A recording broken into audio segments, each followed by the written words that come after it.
Boa noite, pessoal. Mais um mundo especial para vocês aqui. Sou eu aqui, Rafaela, com a visita mais que especial de uma maravilhosa. A gente vai debater um assunto muito importante, né? Fala aí pra gente, minha linda. Se apresenta mais uma vez, por favor. Boa noite, Rafa. Boa noite a todos. É um prazer retornar aqui. Eu fico feliz. Né? Ainda mais falando sobre um assunto tão importante que é a neuropsicopedagogia. Bom, eu sou a Joana Andrade, sou pedagoga e neuropsicopedagoga clínica, institucional também. Mas atualmente estou trabalhando apenas na área clínica, atendendo crianças e adolescentes de 6 a 14 anos de idade. E hoje vamos entender um pouquinho mais o que é a neuropsicopedagogia, como funcionam as etapas, quais são os processos, né, de avaliação e intervenção. E vamos lá, né? Isso é muito importante, gente, porque a gente trouxe ela aqui no nosso mundo especial. Geralmente, até eu mesma, algumas pessoas que eu conheço, confundem muito a neuropsicopedagogia com neuropediatra, com neuropsicopedagogia. Lá vai eu confundir aqui. Com neurologista também. Quais são as diferenças desses três profissionais? Vamos lá. Quando pensamos na neuropsicopedagogia, né, e já procurando trazer a principal diferença desses outros dois, e até mesmo de outras áreas médicas, é porque a neuropsicopedagogia, ela foca na aprendizagem. Então, a neuropsicopedagogia é da área da educação, e não da área da saúde, da área médica. Né? Então, sim, aqui já é a principal diferença. Isso. Muitos pais não entendem a importância, né, da neuropsicopedagogia. Quando eu, como mãe, devo procurar? Em que momento eu devo procurar? Vamos lá. O neuropsicopedagogo, ele é focado em neuroaprendizagem. Mas para entrar nesse detalhe de quando procurar, eu vou abrir um pouquinho mais, né, a base dessa ciência para fazer mais sentido. Então vamos lá. Quando a gente pensa na neuropsicopedagogia, ela é baseada em 3 outras ciências: na neurociência aplicada à educação, na psicologia cognitiva e na pedagogia. Então, qual é a função aqui do neuropsicopedagogo? É justamente entender como o cérebro funciona e a sua relação com a aprendizagem e com o desenvolvimento humano. Então, o neuropsicopedagogo, ele vai identificar, por meio do processo de avaliação, quais são as dificuldades de aprendizagem. Porque, lembrando, o foco é a aprendizagem. Sim, sim. E quando a gente pensa em dificuldades de aprendizagem, existem inúmeras, né? Tem dificuldade de aprendizagem por causas ambientais, causas emocionais, neurológicas, como, por exemplo, os transtornos do neurodesenvolvimento. Sim, sim. Dislexia, TEA, TDAH, entre outros. Então, dentro do processo de avaliação, nós vamos investigar, mapear esse sistema, essas funções cognitivas, para entender como essas dificuldades de aprendizagem estão afetando essas funções. Sim. E aí, no processo de intervenção, nós vamos conseguir estimular essas habilidades cognitivas, como, por exemplo, memória, atenção, flexibilidade cognitiva, percepção, linguagem, entre muitas outras. Então, quando a família percebe que essa criança está tendo alguma dificuldade de aprendizagem, que gere ali um baixo desempenho escolar, que gere uma baixa concentração, está desatento, tem alguma irritação, algo, né, que mude aquele comportamento, que altere aquela rotina e que traga prejuízos e sofrimento para aquela criança e também para aqueles que estão ao redor dela, e que seja persistente, né? Não é algo ali, é uma birra que aconteceu porque queria algo, mas que passou, não trouxe nenhum prejuízo, nenhum sofrimento, a criança continua tendo um bom desempenho escolar em todas as áreas da vida dela. Aí aqui está tudo bem, foi algo que foi passageiro, né? Sim, que a família ali, os pais conseguiu tratar, educar e avançar. Sim. Agora, quando é algo persistente, que traz prejuízo, que traz sofrimento, né? E aí é muito interessante buscar auxílio, buscar um especialista para que possa auxiliar, né, nesse processo de desenvolvimento, para que essa criança ela venha superar essas dificuldades de forma saudável. Muito importante, né? Isso você está pontuando. Eu tenho um projeto faz 5 anos, eu atendo algumas crianças lá nesse projeto, e eu vejo que tem muitas crianças que, por mais que eu esteja ali perto, trabalhando, essa criança não consegue muito evoluir. Só que em muitos casos eu observo que vem essa questão da família, né? É como você pontuou, às vezes a criança está em sofrimento, mas a família automaticamente rotula aquela criança. Ah, não é porque é preguiçoso. Ah, porque não quer. Então eu nem pego no pé, eu deixo para lá. Não quer aprender, tô nem aí. Só que é como você fala, há um sofrimento. Essa criança, ela quer se enquadrar às outras crianças. Ela quer também estar nesse estágio de ler, de escrever. Quando ela vê que ela não consegue, ela acaba ainda retrocedendo, retrocedendo, retrocedendo. E vai chegar num patamar que se desmotiva, vai ter a escola como algo perturbado, né? Assim, não quero mais saber, não vou mais. Então, eu vejo que a família precisa estar presente. Eu observo que tem muita família que tem esse medo de até mesmo procurar um neuropsicopedagogo, porque acha que, não, eles vão identificar alguma questão com meus filhos. Não, meu filho não tem, então nem vou. Eles são muito resistentes a isso. Mas fala aí pra gente que eles... Dá uma dica para essa família que não é nada assim que vá impactar tão profundamente, porque sim, vai ter casos que realmente vocês vão conseguir identificar, né, um transtorno, alguma questão, mas também vai ter casos que não. Vocês vão dar até uma luz para essa família trabalhar de uma forma positiva com essa criança. Mas pontua aí para gente. Quando você falou, né, que às vezes as crianças elas têm ali algum comportamento, ela fica em sofrimento, permanece em sofrimento, e muitas vezes a família tem dificuldade de entender porque aquilo acontece, e não apenas de entender, mas também de manifestar, muitas vezes por causa do preconceito social, né? Dos rótulos criados pela sociedade. Né? E muitas até enxergam isso como uma forma de proteger. Né?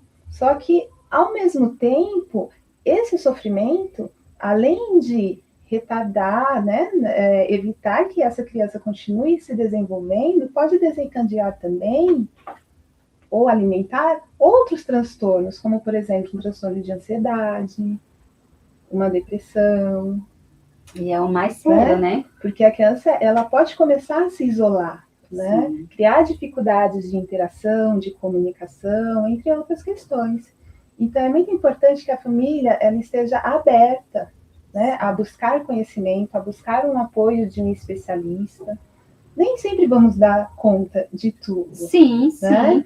Nem sempre. Então, buscar esse suporte é muito importante e quanto antes for, melhor.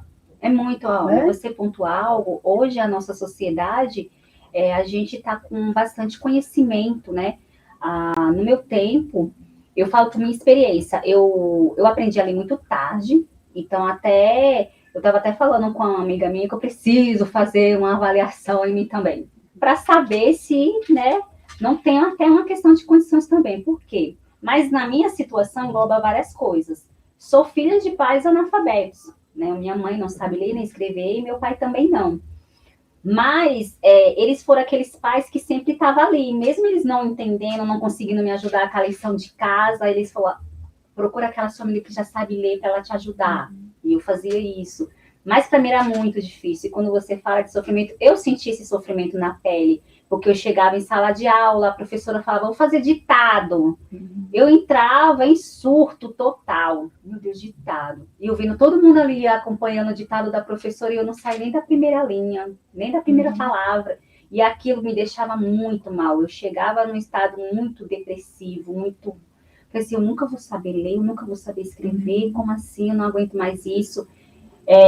Antigamente se repetia muito de ano, eu perdi a minha conta quanto tempo fiquei na terceira série. Minha mãe chegava lá na diretoria e falava, ela não vai passar de ano, porque ela não sabe ler nem escrever. O que ela vai fazer no outro ano se ela não sabe ler e escrever? Vai repetir. Assinava, eu repetia. Muitas pessoas falam que isso gera um trauma. Em mim não foi, porque eu me sentia mais segura. Eu não me sentia insegura, eu me sentia mais segura porque também eu não tinha esse entendimento da evolução. Caramba, era para já estar em tal ano. Mas você vê a importância. Se antigamente tivéssemos o suporte que temos hoje, acredito eu que minha mãe seria uma das primeiras a querer entender por que motivo eu tinha dificuldade no aprendizado de aprender a ler e escrever. E a gente vê que muitos pais tiram isso como banalismo, não vou, não precisa, meu filho não tem nada. E é algo muito sério, porque eu tenho 2 filhos que tá no aspecto. A menina foi diagnosticada primeiro que o mais velho. Mas eu via no meu filho a dificuldade. Eu via muito, mas eu insistia. Eu coloquei ele em aula de reforço. Ele começou a evoluir um pouco, mas eu não via um avanço. Ele avançava, ele retrocedia. Ele avançava, ele retrocedia. Eu falava, gente, isso não é normal. Alguma coisa tá acontecendo. E eu ficava preocupada. Mas aí, deixei um pouco ele de mão, porque foquei muito na irmã. Mas depois eu falei assim, não, eu preciso também entender o que motivo está acontecendo isso com ele. E a avaliação foi muito essencial, porque eu comecei a entender por que meu filho tinha esse tipo de comportamento, porque meu filho tinha dificuldade. E para a gente foi algo até uma luz, porque eu posso ajudar ele da forma certa, né? E a gente, quando os pais anulam essa questão, dificulta até o processo do filho, do adulto, porque a gente pensa que nosso filho vai ser criança para a vida inteira, mas eles vão ser adultos. E aí, como é que vai ser? Me fala um pouco assim dessa questão, você observando nos seus atendimentos, o que você observa nessas questões assim, principalmente da família? Sim. Aqui na sua fala, Rafa, na sua vivência, dá para explorar aqui, né, várias questões que são muito importantes, né? Quando a gente pensa nessa questão da informação, também tem do outro lado a desinformação, que é esta muitas vezes que acaba afastando a família, né, desse entendimento, para ter esse cuidado, para ter maior clareza, para abraçar ainda mais o desenvolvimento dessa criança, né? E aí tem um outro aspecto que é bem interessante, quando você fala assim, na minha vivência, meus pais eram analfabetos, por mais que eles quisessem, ainda tinha ali, né, algumas limitações. Aí aqui a gente também pode perceber que é importante avaliar, se questionar. Por que essa criança ela não aprende? Por que essa criança ela está tendo uma dificuldade com a leitura, com a escrita, com a matemática, né? com a reprodução dos fonemas? Né? Então, questionar este problema, querer entender, também é fundamental. Porque nós temos dificuldades de aprendizagem que são passageiras, mas que elas vão impactar e muito, né, nesse desenvolvimento, nessa aprendizagem. Então, se a criança ela não tem acesso a um processo de escolarização, por exemplo, eu não tenho como me alfabetizar, eu não tenho acesso a esse recurso, eu não estou dentro de uma escola, e mesmo estando dentro de uma escola, eu não me adequo à didática, à metodologia da escola ou do professor. Então, isso gera uma dificuldade de aprendizagem. Às vezes a criança ela muda de escola, muda de cidade, ou tem uma questão de separação dos pais, que vai gerar uma dificuldade de aprendizagem, vai gerar birra, pode gerar indisciplina, agressividade, irritabilidade. A criança vai ter um baixo desempenho, não apenas escolar, mas também pessoal, social, né, com os coleguinhas, com a família. Então, quando a gente entende a dificuldade, procura os porquês para achar essas respostas, a gente vai ter mais ali, sensibilidade para identificar o que eu posso fazer em relação a isso. É uma dificuldade que ela é passageira, né? Ali, de repente, mudou de escola, mudou a professora, né? Então, como que eu posso levar esse olhar para a escola, né? Pedir esse apoio para que essa criança ela possa ter ali um melhor desenvolvimento diante daquela ausência, daquela separação, né?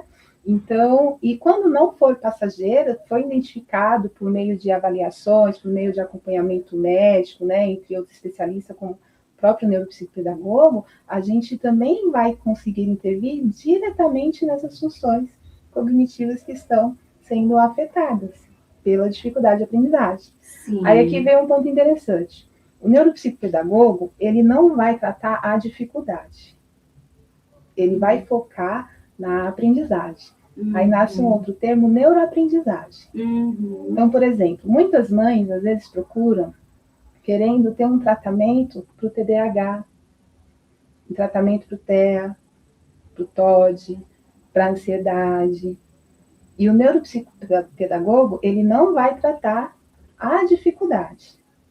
ele vai investigar, ele vai avaliar, mesmo que essa criança ela já venha com um diagnóstico, né? Nós vamos fazer todas as etapas do processo de avaliação, de 5 a 6 sessões, para fechar um laudo técnico. É aqui nasce um outro ponto.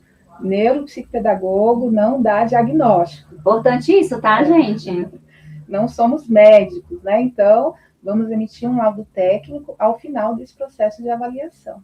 Onde os pais pegam esse laudo, aí sim ele pode levar para um especialista, e o especialista vai dar uma lida, uma examinada para ver até se caminha para outros, que em grande momento sim, né? Porque assim, as pessoas acham, que no meu caso, as pessoas acham que foi do dia para a noite, que assim, eu fui lá, o médico olhou para a cara da minha filha e do meu filho falou, é autista, e tudo bom? Não é. Foi um processo bem complicado. O meu filho, assim, a psiquiatra resolveu fechar porque ela viu muitas. Ela falou assim: ele não tem nenhuma características visíveis, mas ele tem algo além que é que ela fala que é o famoso autista funcional leve, que é aquele que ninguém dá nada, mas sofre. E ela falou assim: o cuidado mais tem que ter com ele. Porque a sua filha, quando ela tá nervosa, quando ela tá irritada, quando ela quer algo, quando ela tá em crise, ela explode. Ele não. Ele se cobre, ele se esconde.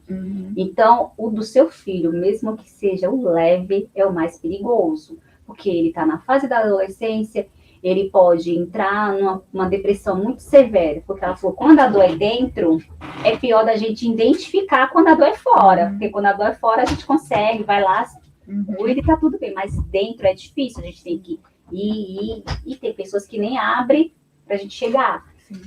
Aí eu, ai meu Deus. E as pessoas acham que é assim. E quando você fala sobre isso, há um longo processo.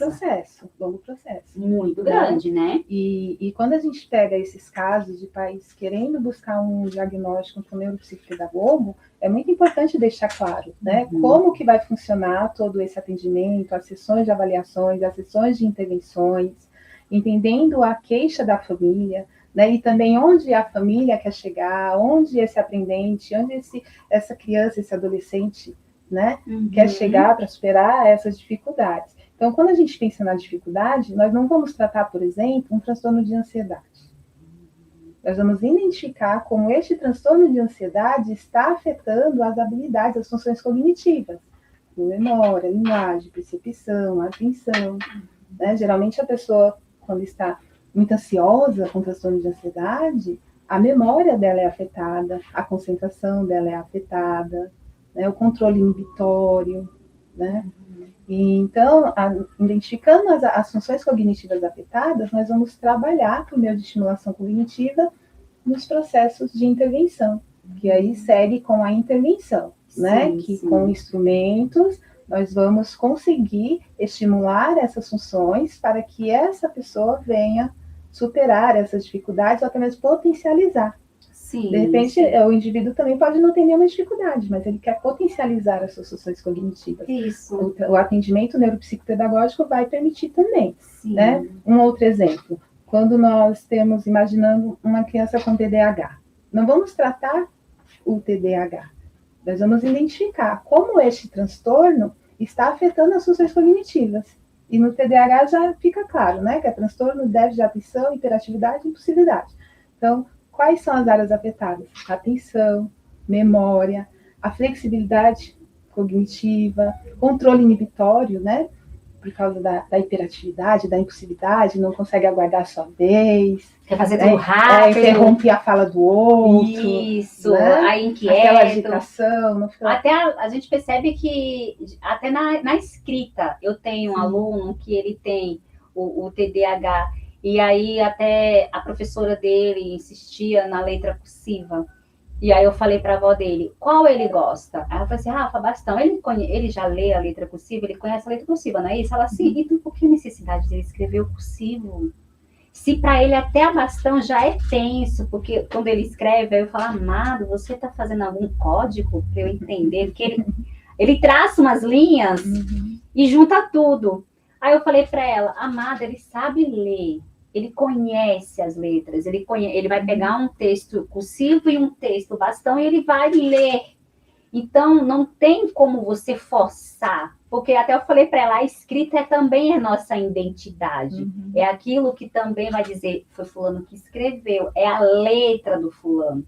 Assim, eu odeio cursivo. Aí, às vezes, eu tenho que fazer caderno de caligrafia à mão, eu falei assim, ô, raiva. Não gosto, eu gosto do bastão. E eu falei para ela, e o meu bastão é um bastão diferenciado, porque é meu, que eu não sou o bastão igual de muitos. Aí um professor vai falar, não, você tem que escrever o que eu quero. Eu falei para ela, não, o seu neto, assim, já está passando por... E você está forçando mais. Fala para essa professora que ele vai escrever o que ele gosta.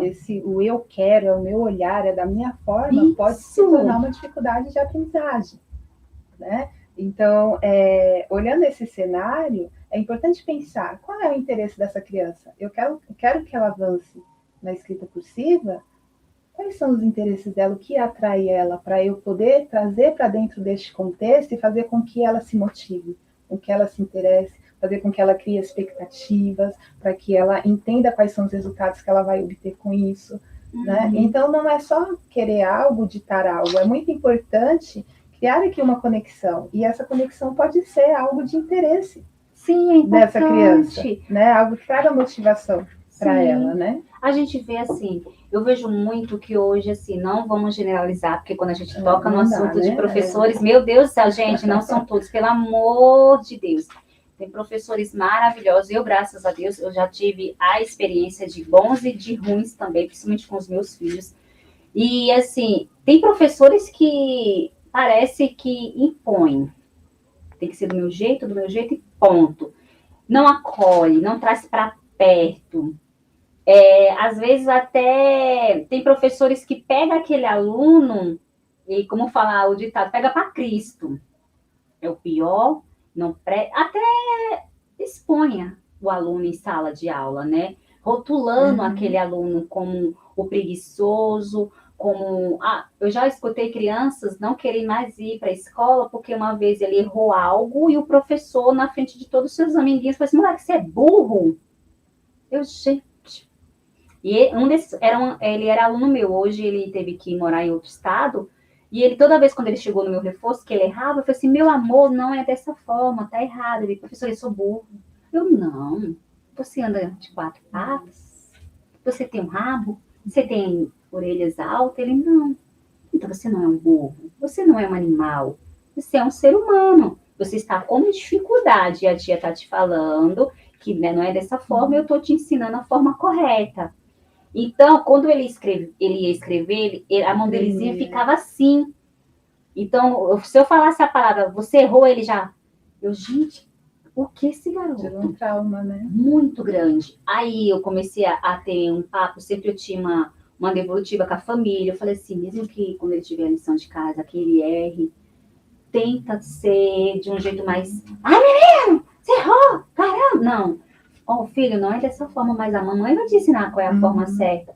Estimula ele, e quando ele acertar, parabeniza, fala que ele é bom, fala que ele é maravilhoso.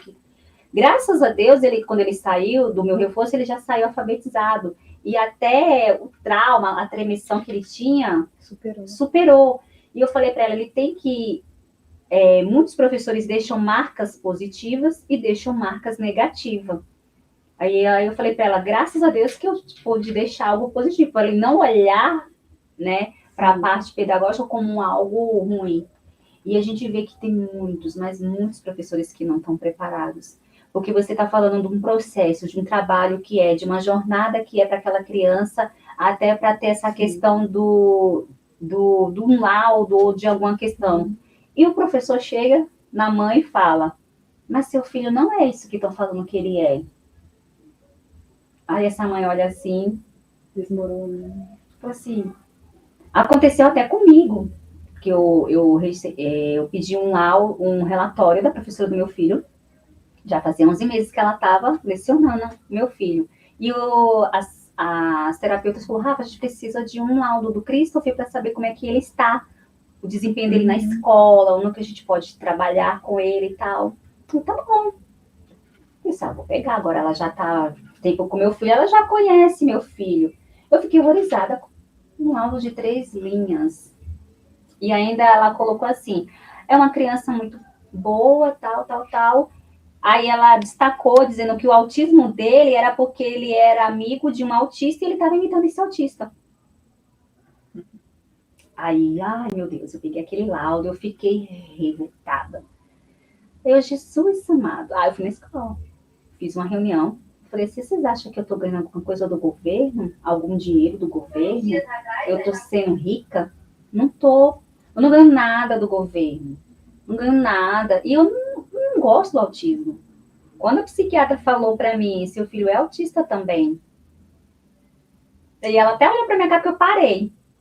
Aí eu respirei, eu falei para ela, eu tenho uma jornada difícil, eu não ganho nada, eu não estou lucrando, não estou ostentando com o autismo, eu estou perdendo com o autismo, eu estou tendo prejuízos, tanto financeiro como emocional, de todos os sentidos. Aí vem a senhora, a sua funcionária, dizer que meu filho está imitando, anulando tudo, que processo que ele passou de investigação para chegar nesse diagnóstico.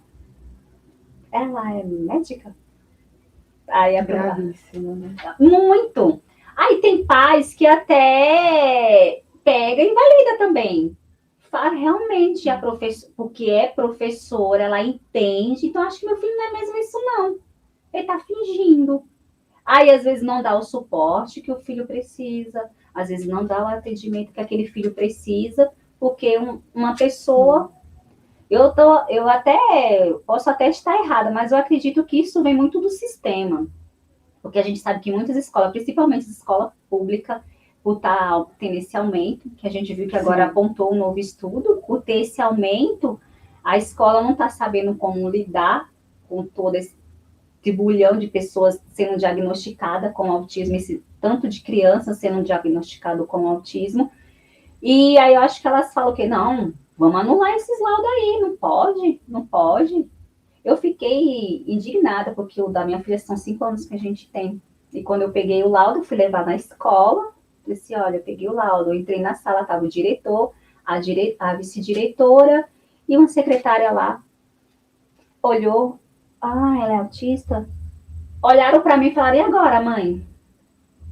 Eu, oi? Falta preparação. Muito. Falta muita preparação. Muito. A gente fica. Eu como mãe, eu falo que eu fico preocupada. Sim. Porque eu não sei o que vai ser dos meus filhos daqui a algum tempo. Principalmente a minha filha, que é nível 2 de suporte. Qual o preparo, qual o apoio, qual o desempenho que vão dar por ela? É preciso um investimento muito maior, né? Em todos os sentidos na área da educação. Ainda mais porque a gente sabe que não tem só o TEA dentro da escola, tem muitos outros transtornos dentro da escola. E poucos profissionais capacitados, né? Poucos especialistas dedicados nos assuntos, né? Nas condições que essas crianças têm e que precisam de ajuda, que precisam de suporte. Então, quando nós olhamos para um professor que não tem ali uma formação, que não é especialista na psicopedagogia, na neuropsicopedagogia, ou em outra especialidade que vem abraçar a condição dessas crianças, é um profissional que, por mais que ele tenha sede, e a gente sabe que tem muitos profissionais que quer fazer algo mais, né, que quer fazer a diferença, mas que ainda assim se vê limitado. Muito. Né? Porque falta ali no sistema toda essa estrutura, recursos também. Né? Porque às vezes a gente se vê no cenário de querer fazer algo, mas talvez não tenha ali um recurso adequado que venha atender aquela necessidade ou aquela condição. Isso me faz até, recentemente, eu estou desenvolvendo alguns materiais, estou entrando em contato com as escolas também, propondo parcerias para levar palestras para dentro da escola, fazer um olhar sobre a neuropsicopedagogia na prática, né, explicar como funciona, quais são as etapas do atendimento, desde a avaliação, a intervenção, trabalhar ali em alguns momentos transtornos específicos, como que a gente pode ajudar, né, diante de tal transtorno. Confesso que nos primeiros contatos encontrei um pouco de resistência, ou só, deixa o telefone, já depois eu ligo e não liga mais, né? Mas eu estou insistindo. Você está tentando, né? Estou insistindo, porque eu acredito que é algo muito importante, levar esse conhecimento de uma forma prática ali do dia a dia, né? Entender como que essa condição afeta essa criança, né? E como esse profissional ele pode ser ali um solucionador, ele pode ser um caminho. É porque não é só abraçar ali um laudo, abraçar um diagnóstico e focar naquilo, não. Porque se eu encontro se a minha criança, se o meu paciente, se o meu aprendente, ele tem uma dificuldade, ele tem uma limitação, eu, enquanto pedagoga, e principalmente enquanto neuropsicopedagoga, essa dificuldade, essa limitação agora é minha, porque eu preciso fazer algo por ele, né? Minha, assim, né? Claro que a gente sabe que, né? Cada pessoa tem ali a sua condição, a sua dor, não querendo invalidar, mas querendo trazer um olhar solucionador, né? É construtivo, para que a gente realmente possa fazer a diferença, possa incluir, possa assumir responsabilidade. Porque a gente vê assim, eu vejo que hoje em dia, não, agora está crescendo o assunto sobre o TDAH, o TOD, tudo que antes também não se falava muito. Todos os assuntos, até de todos os transtornos, estão aumentando muito. Mas em base, o foco principal é o TEA. Sim. Eu fico horrorizada e muito preocupada com esse comércio que está surgindo. Aí muitos influenciadores que estão sendo diagnosticados com TEA, né? Sabemos que do jeito que existe muitas questões também de falcatruas, a gente sabe que tem um profissional que se vende. Não anulando também, mas será que alguns desses influenciadores, o diagnóstico é verdadeiro ou foi um diagnóstico comprado?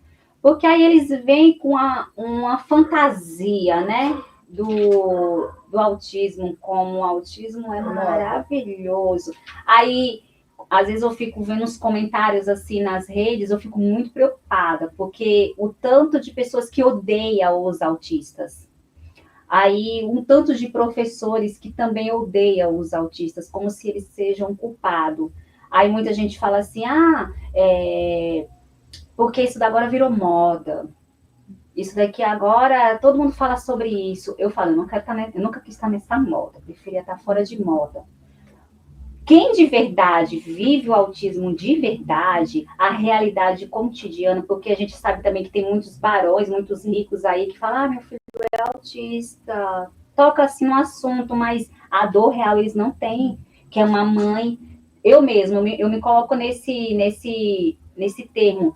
Eu tenho o convênio, mas eu e meu esposo, a gente fica todo dia à mercê, naquela preocupação do convênio chegar, ligar e falar assim, a clínica que seus filhos hoje são atendidos está descredenciada. E agora? O que a gente vai fazer? O desespero vem. Porque a gente lutou para nossos filhos estar nessa clínica, porque é uma das clínicas que a gente gostou muito e vimos resultados, porque hoje em dia também está abrindo clínica como se abre bar. Eu tive experiências muito ruins em clínicas também, que via que, tipo assim, meus filhos era mais um número para eles na conta bancária do que realmente eles estavam interessados no desempenho e no desenvolvimento deles. E você fica, meu Deus, até onde isso vai?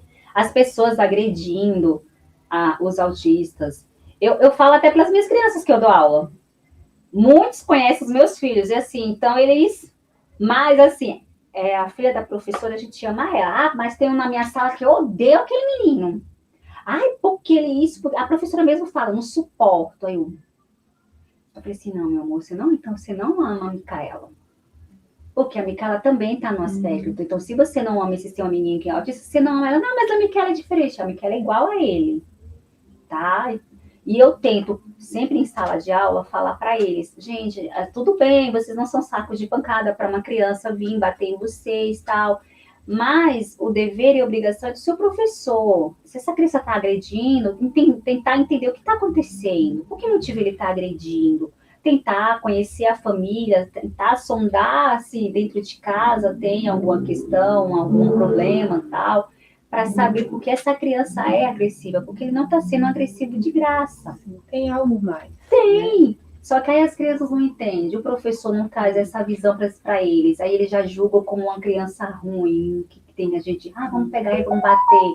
Uma vez teve um que falou, tia, uma vez ele me chutou, eu devolvi um murro na cara dele. Ai, meu coração ficou como? Eu não culpo ele. Porque se nem os pais dá esse ensinamento, se nem o professor que está ali, que entende um pouco, também dá ensinamento, produto da relação, né? Então aqui a gente já percebe que são muitos desafios, muitos, né? E para que a gente possa caminhar, entender, poder dar um suporte, é preciso dar as mãos. Sim, eu vou usar como exemplo, né, o próprio processo de avaliação. Porque no processo de avaliação neuropsicopedagógico, nós vamos levantar a anamnese, com o olhar da família, histórico da família, desde o período da gestação até a idade atual, para a gente entender como ocorreu esse desenvolvimento. Mas somente isso não basta. A gente também vai entrar em contato com a escola, solicitar um relatório escolar, entender como é a vivência dessa criança, como é o comportamento dela, as relações, a comunicação, né? Se for necessário, a gente vai até a escola também, né?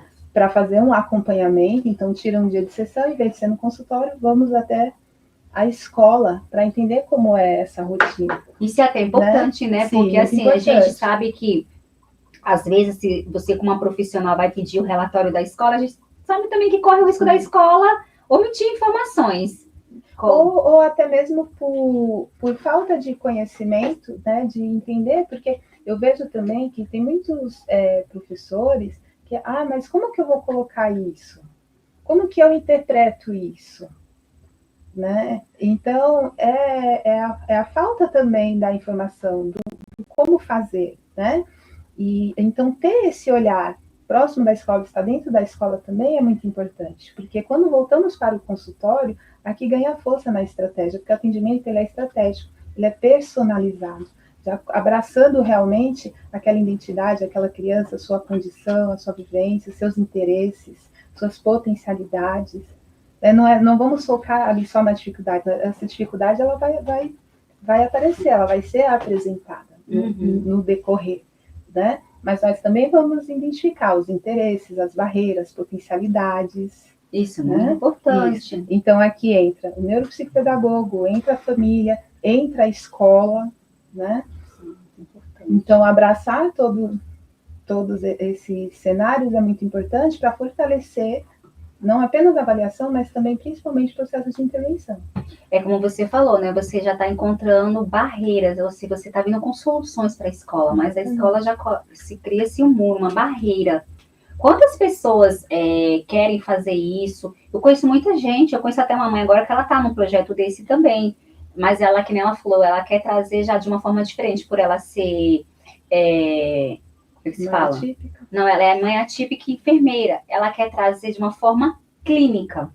Né? Ela falou, Rafa, eu quero trazer um entendimento de uma forma clínica. Como ela é enfermeira, ela entende dos principais desenvolvimentos de cada criança, até... Ela falou que quer trabalhar essa questão até a criança de 6 anos. Isso, então ela já vai trazer a experiência como uma mãe, né? Os desafios. Então ela falou assim, eu queria trabalhar dessa forma, trazer essas informações para as escolas, para os professores começarem a entender. E, se possível for, trazer até um treinamento. Sim. Né? É bem importante. Mas aí você vê, você falando, eu tenho uma amiga que ela é neuropsicopedagoga e ela dá aula na escola estadual. Ela fala que é limitada até ela, Rafa, às vezes eu tô ali, já tem até um diagnóstico preciso, mas a diretora já chega e você vai falar nada para a família. Aí ela trilha um trabalho para trabalhar com aquela criança, para ajudar aquela criança, a diretora chega na sala de aula, você não vai trabalhar dessa forma. Aí ela, eu não sei o que eu faço. Porque eu sei que aquela criança precisa, eu quero ajudar o desenvolvimento daquela criança, eu quero que aquela criança evolua, mas eu sou barrada. Ou eu obedeço, ou eu saio. Então eu tenho que escolher. Então, aí até ela fala, às vezes eu me sinto mal porque eu vou pelo sistema, porque eu obedeço o sistema. E aquela criança fica à mercê e fica lá jogada.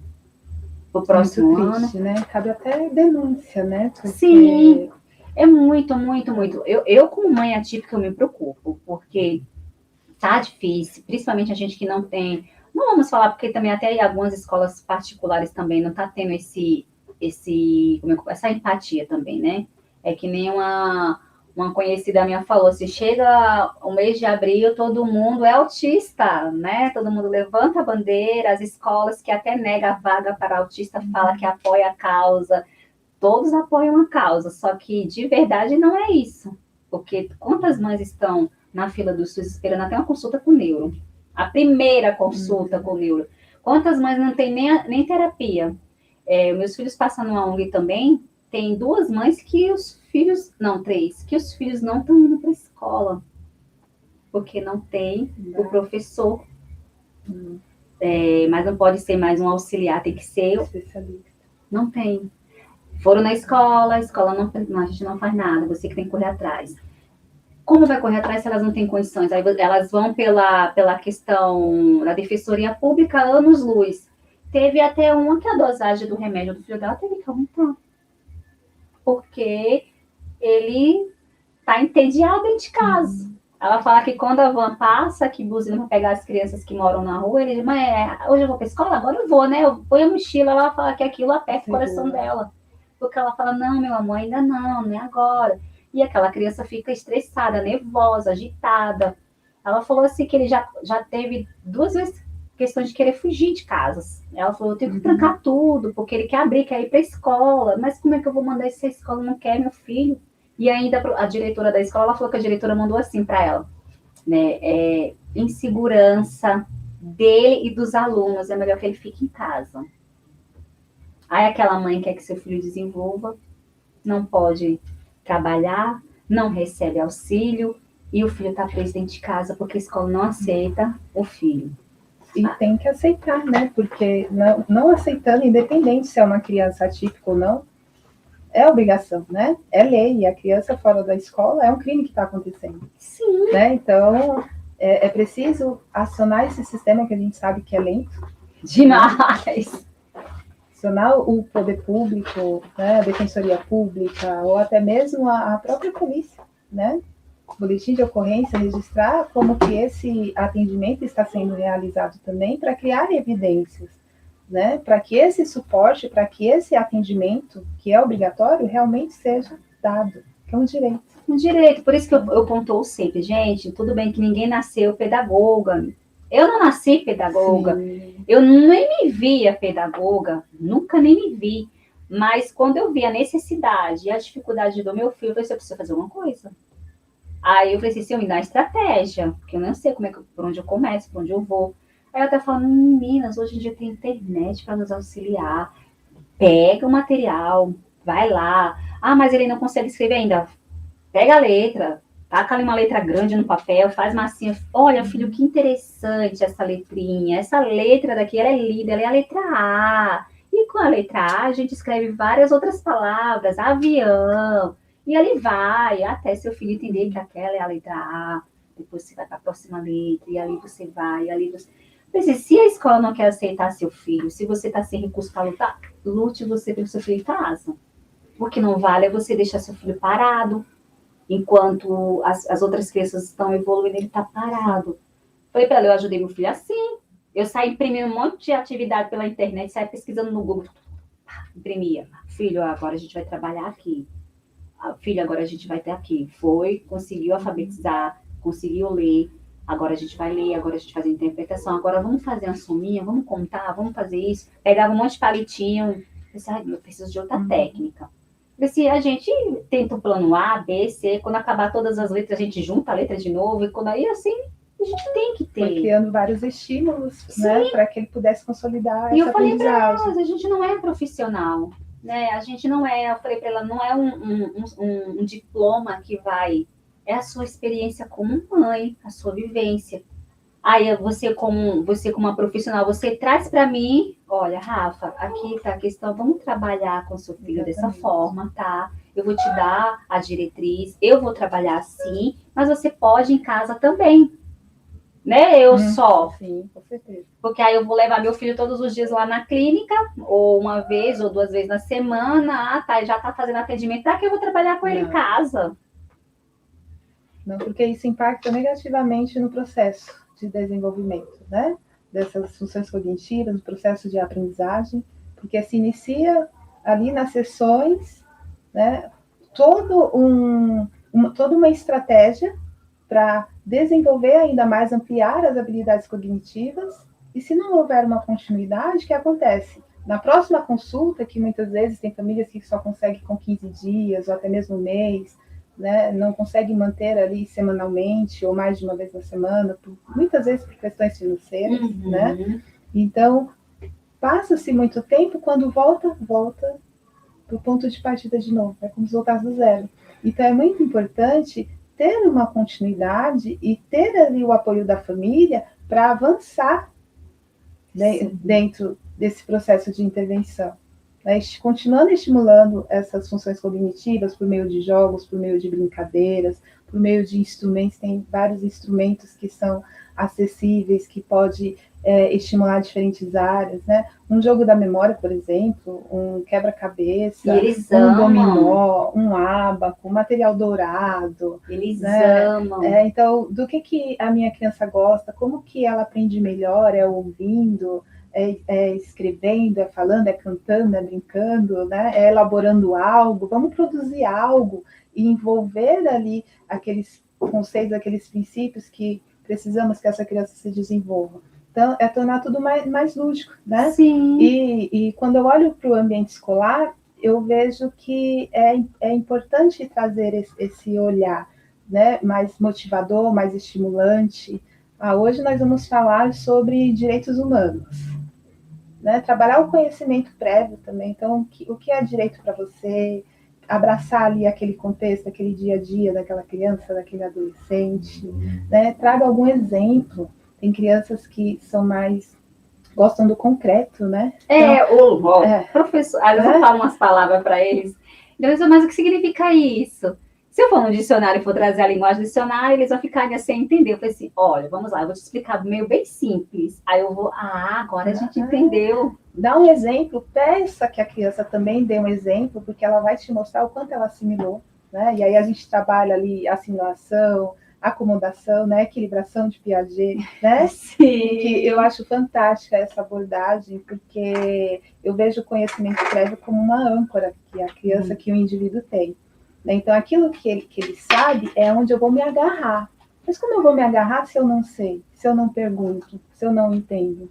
Né? Então, o que é isso para você? Como que você vê isso no seu dia a dia, independente de qual seja o tema? É muito interessante. Né? Me dá um exemplo. Isso. Tá, agora você já me deu um exemplo, agora me dá uma dica. Eu não sei como fazer, imagina que eu não sei sobre isso, então me dá uma dica. Então, você vai começando a passear por meio dessa abordagem por diferentes áreas cognitivas dessa criança. E eles amam. Eu trabalhei com os meus alunos essa semana passada falando sobre o ouriço e sobre o porco-espinho. Aí eles, não são a mesma coisa, professora? Não, eles têm diferenças. Mas alguns nunca viram um ouriço na vida. Eu falei assim, se a tia tivesse condições, a tia levava vocês no zoológico para vocês verem ouriço de perto. Mas a tia não tem dinheiro, vamos ver pelo Google mesmo. Maravilhosa, né? Eles iam ficar. Aí eu peguei, trouxe um ouriço. Minha filha tem 2 ouriços de pelúcia. Eu falei, tá vendo? Esse aqui é um ouriço. Agora vamos ver uma imagem. Aí eu fui no Google, imprimi, bem bonitinho, mostrei para eles o ouriço e mostrei o porco-espinho. Depois a gente fez uma pesquisa juntos. Falamos a diferença de cada um. E eles ficaram assim, nossa, Pro, que legal, que da hora. Tinha até uns que diziam que o espinho do porco era venenoso. Professor, o espinho é venenoso. Eu já tô fazendo.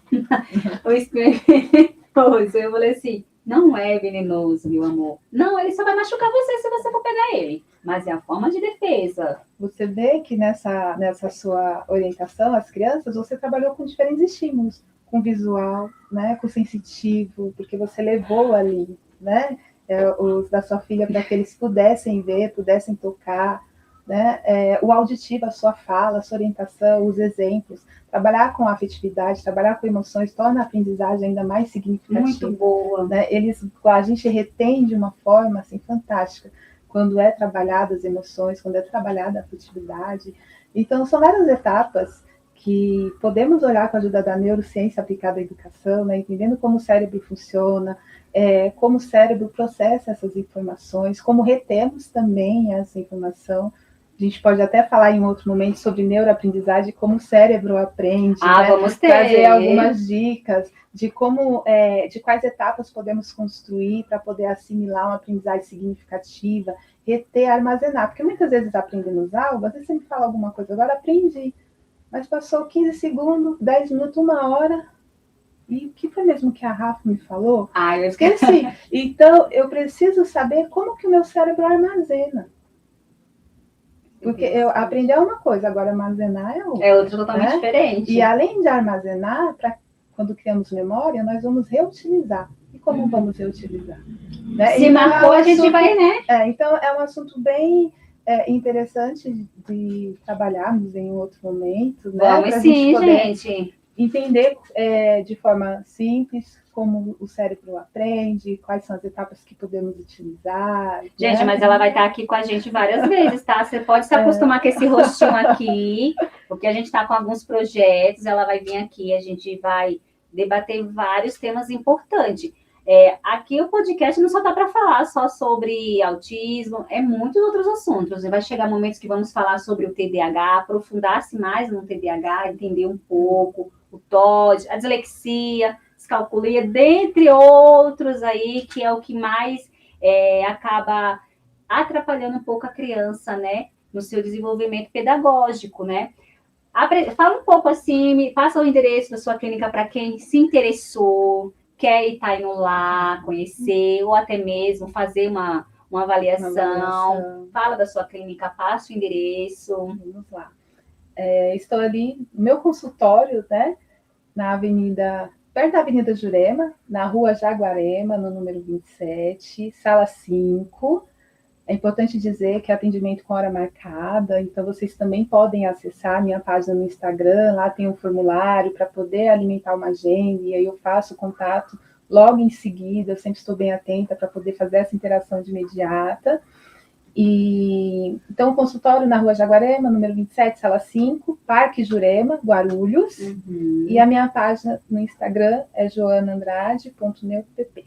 Gente, vai lá, tá? Eu dei uma vasculhada lá, ela tem conteúdos bem interessantes. Se você quer, se você precisa, Rafa, eu acho que meu filho tá precisando.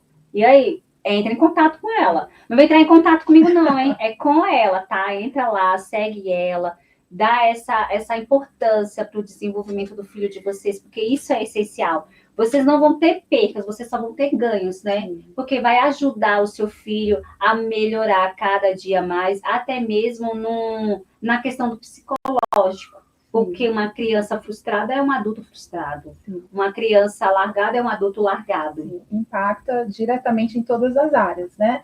E aí, Rafa, eu quero pegar um gancho da sua fala, porque lá no início eu estava falando sobre a questão da avaliação, das etapas que ocorrem, né? E que não vamos tratar o transtorno em si, ou né, a patologia em si, mas nós vamos identificar essas dificuldades, né, por meio do processo de avaliação, com testes, com instrumentos quantitativos e qualitativos, padronizados, normatizados, né, para que um laudo técnico seja elaborado ao final dessas avaliações, e esse laudo vai alimentar outros profissionais, médicos, né, especialistas. Então, por exemplo, se eu receber uma criança que ela tem ali um transtorno de ansiedade, eu não vou tratar a ansiedade, né, dela, mas eu vou tratar essas habilidades cognitivas para potencializar essas habilidades, e assim ela supera as dificuldades que ela encontra. Então, ela está com problema de atenção, de concentração, de memória, né, de controle inibitório, de flexibilidade cognitiva, de percepção,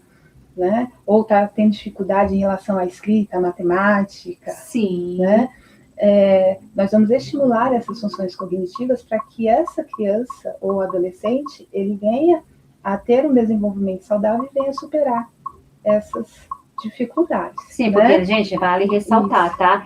Ela não cuida da parte clínica, aí ela vai passar, mais a questão do desenvolvimento dessa criança na parte pedagógica. Então, ela vai trabalhar nessa área, a parte clínica. O foco do neuropsicopedagogo é a aprendizagem. Sim. Por isso, neuroaprendizagem. E aí, a parte clínica, um transtorno de ansiedade, quem vai tratar? O psicólogo, o psiquiatra, né? É um TDAH. Vamos estimular as funções cognitivas afetadas, memória, atenção, controle inibitório, né, entre outras. E quem vai cuidar da parte clínica ali?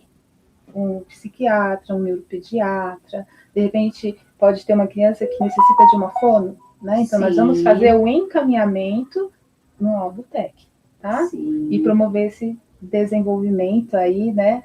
Ampliar essas funções cognitivas para garantir essa superação, que com certeza traz muito benefício, muito, né? Maravilhoso. Da autonomia, né? Alimentar a autoestima, a segurança, né? Né? Segurança, combate à rigidez cognitiva, combate à inflexibilidade, né? Combate à ansiedade, porque uma criança que ela tem um desenvolvimento saudável, ela se sente segura, ela se sente confiante, autônoma, ela se desenvolve, né? Ela se enxerga no meio e ela tem autonomia nesse meio, é só prosperar em diferentes áreas. Ô, Glória! Né? Ô, Glória! Então, o neuropsicopedagogo vai ajudar aí, né, nesse sentido, independente de qual seja a dificuldade de aprendizagem. Maravilha, minha linda, quero te agradecer.